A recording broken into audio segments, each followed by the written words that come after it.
Hello అందరికీ. మేము last time వచ్చినప్పుడు ఫామ్లో వరి తోట, టొమాటో తోట చూయించాను కదా. సో ఇప్పుడైతే వరి తోట కూడా క్రాప్ తీసేశారు.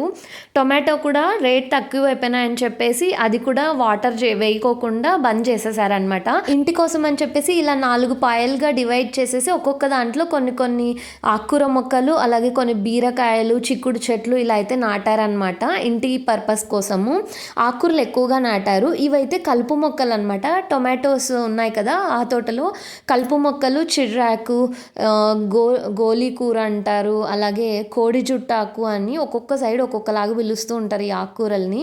ఇక్కడ నేను పీకుతున్నది వచ్చేసి కోడి జుట్టాకు అనమాట. ఇది పప్పుకు అంత బాగుండదు, ఆనియన్స్ ఎక్కువ వేసుకొని ఫ్రై లాగా చేసుకుంటే చాలా బాగుంటుంది. ఇక్కడ చూపిస్తున్నదైతే గోలీ కూర. ఇది కొంచెం స్టిక్కీగా ఉంటుంది. కొంచెం వేయించుకొని మనం పప్పు చేసుకుంటే చాలా చాలా టేస్టీగా ఉంటుంది. కూరలన్నీ తీసుకొని ఇంటికి వెళ్ళిపోతున్నాం. బాయ్.